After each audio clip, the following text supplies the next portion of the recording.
இன்றைக்கி நம்ம வந்து தேங்காய் பால் முறுக்கு செய்ய போகிறோம். அதுக்கு வந்து மாவு அரைக்க போகிறேன். ஃபஸ்ட்டு உளுந்தை வறுத்துக்குருவோம். இதை வந்து கருவக்கூடாது. கொஞ்சம் லேசாக உளுந்து வாடை வரணும். சூடு ஏறி அப்படியே நம்ம அடுப்பை ஆஃப் பண்ணிடணும். ஏன்னா முறுக்கு அப்போ தான் வெள்ளையாக இருக்கும். ரொம்ப நம்ம வந்து ஒரு பகுன் கலரில் உளுந்தை வறுத்துட்டோம் அப்படின்னா முறுக்கு வந்து கலர் மாறிடும், வெள்ளையாக இருக்காது. அதனால் நம்ம வந்து கையெடுக்காமல் இதை வறுத்துக்கிட்டே இருக்கணும். உளுந்து மணம் வர்ற போது அடுப்பை ஆஃப் பண்ணிடணும். இப்போ நம்ம வந்து உளுந்தை நல்லா வறுத்துட்டோம். இப்போ நம்ம எவ்வளோ போடணும்னு பார்ப்போம். 1 டம்ளர் உளுந்து வறுத்தது. அரிசி வந்து 5 டம்ளர் போடணும். 1 டம்ளர் உளுந்துக்கு 5 டம்ளர் அரிசி.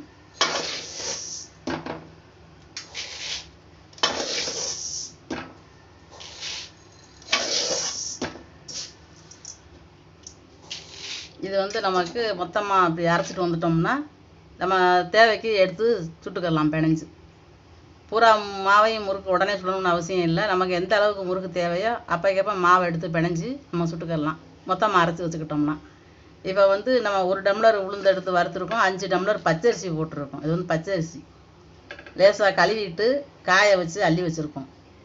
நம்ம வந்து கடையில் வாங்கின முறுக்கு மாவுலேயும் சுடலாம். இது நம்ம வீட்டில் வந்து அரைக்கிறோம் அரிசி வச்சு. வந்து தேங்காய் பால் முறுக்கு செய்ய போகிறோம். அதுக்கு வந்து தேங்காயை சில்லு எடுத்து வச்சுருக்கோம். இப்போ மிக்சி ஜாரில் போட்டு அரைச்சி பால் எடுத்து வச்சுக்கிறோம். நம்ம தேங்காய் நமக்கு மாவுக்கு தக்கன தேங்காய் எடுத்துக்கிறலாம். தேங்காய் பால் நிறையா நம்ம ஊற்றினோம் அப்படின்னா முறுக்கு நல்லா ருசியாக இருக்கும். கொஞ்சம் தண்ணி ஊற்றி இதை அரைச்சி நல்லா பால் எடுத்து வச்சுக்கிடுவோம். நம்ம இப்போ தேங்காயை வந்து நல்லா அரைச்சிருக்கோம். வடிகட்டிக்கிடுவோம்.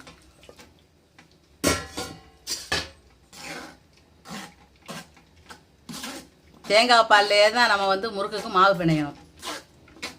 தண்ணி ஊற்ற வேண்டாம். தண்ணியை ஊற்றி தேங்காய் பால் கொஞ்சமாக இருக்குது அப்படின்னு நம்ம தண்ணி ஊற்றணும் அப்படின்னா தேங்காய் பால் முறுக்கு வந்து அந்தளவுக்கு ரொம்ப ருசியாலாம் இருக்காது.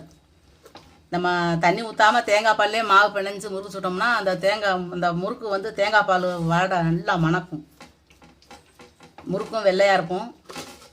முறுக்கும் ருசியாகவும் இருக்கும் இந்த தேங்காய் பால் ஊற்றுறதுனால. முதல்ல நம்ம நல்லா வடிகட்டி எடுத்துக்குவோம். தேங்காய் பாலை வந்து லைட்டாக சுட வச்சுக்கிடுவோம். கொதிக்கக்கூடாது. தேங்காய் பால் கொஞ்சம் சூடாக இருக்கணும்.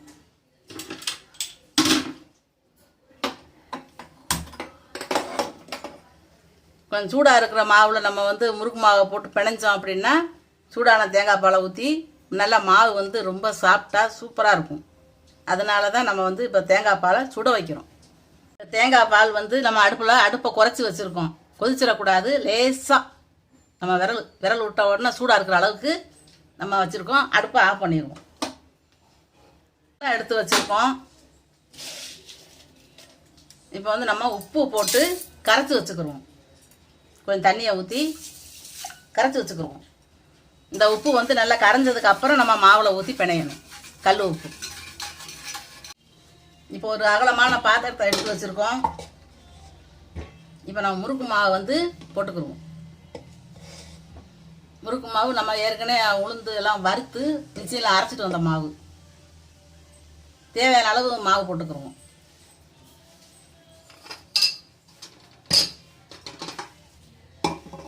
நம்ம இந்த மாதிரி மொத்தமாக அரைச்சி வச்சுக்கிட்டோம்னா நம்ம தேவைக்கு எடுத்து சுட்டுக்கலாம். கொஞ்சம் கருப்பு எள்ளு போடுவோம். நம்ம உப்பு கரைச்சி வச்சுருக்கிற தண்ணி கொஞ்சம் ஊற்றுவோம். இதுக்கு வந்து நம்ம டால்டா நம்ம எதுவும் போட வேண்டியதில்லை. வெண்ணெய் எதுவும் போட வேண்டியதில்லை. போடணும்னா போட்டுக்கலாம். நம்ம வந்து தேங்காய் பாலில் செய்கிறதுனால இந்த தேங்காய் பால்லையே நமக்கு அதில் எண்ணெய் இருக்கும். தேங்காய் பாலில் எண்ணெய் வரும். அதுவே இதுக்கு சரியாக வந்துடும். நல்லாவே நம்ம அதை வந்து முதல்ல பிணைஞ்சு விட்டுக்கிட்டு அப்புறம்தான் அந்த சூடாக இருக்கிற தேங்காய் பாலை அதில் ஊற்றி பிணையணும். இதை நல்லா கலந்து விட்டுக்கிறணும். எல்லா பக்கமும் இந்த எள்ளு போகிற மாதிரி. எள்ளு நான் கொஞ்சம் தான் போட்டிருக்கேன். இப்போ நம்ம தேங்காய் பாலை ஊற்றிக்கிடுவோம்.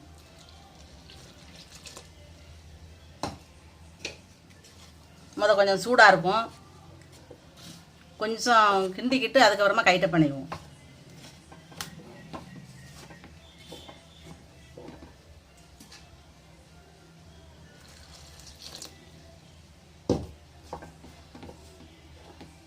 நம்ம வந்து சப்பாத்தி மாவு பதத்துக்கு பிணைஞ்சு வச்சுக்கிறணும்.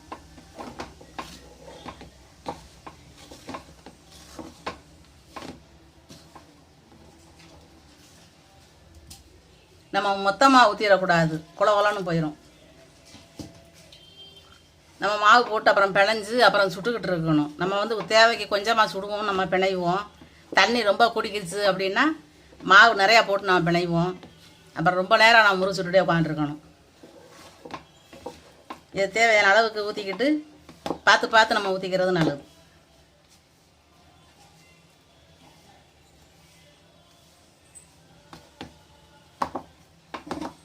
இப்போ வந்து கைட்ட பிணையலாம். கைட்ட பிணையும் போது லேசாக கொஞ்சம் கதன்னு இருக்குது, அவ்வளோதான்.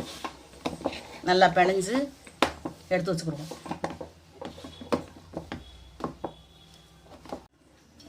இப்போ இந்த மாதிரி தட்டை கவுத்தி வச்சுருக்கோம். கவுத்தி வச்சுட்டு இதில் வந்து நம்ம முறுக்கு புளிவோம்.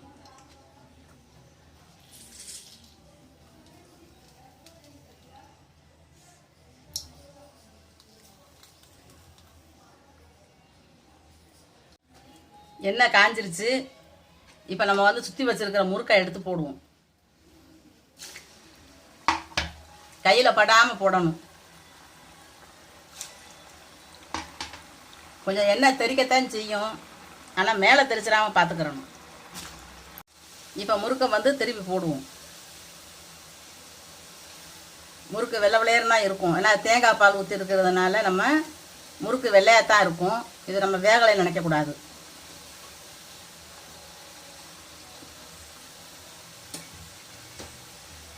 பூராமே நம்ம வந்து பச்சை தண்ணியாக எதுவும் சேர்க்கலை, எல்லாமே தேங்காய் பால் தான். நம்ம ஒரு தேங்காயை உடைச்சி பால் எடுத்து வச்சுக்கிட்டோம்னா நம்ம முறுக்கு கொஞ்சம் சுடுறதுக்கு சரியாக வரும். நம்ம வந்து தேங்காய் பால் கொஞ்சம் ஊற்றினோம் அப்படின்னா தேங்காய் பால் வாடை வராது. முறுக்கு சாப்பிடும்போது அந்த தேங்காய் பால் மனம் இருக்காது.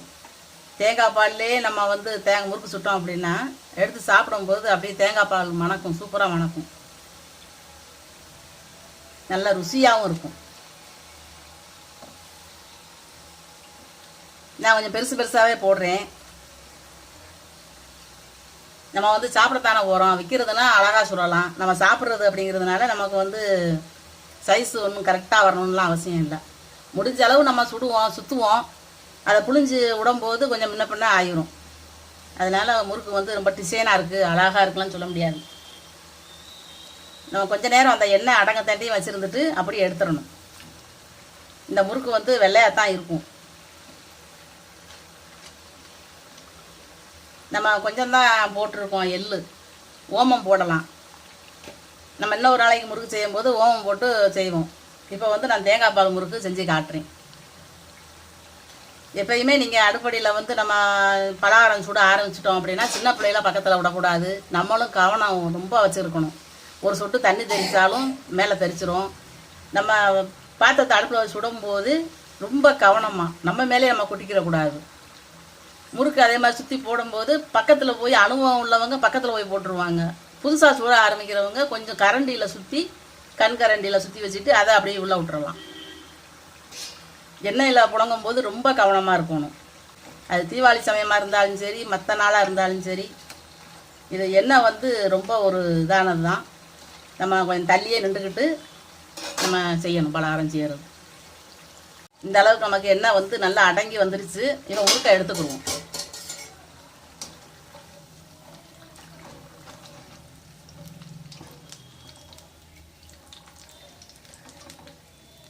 முறுக்கு இந்த அளவுக்கு வெள்ளையாக இருக்கும்.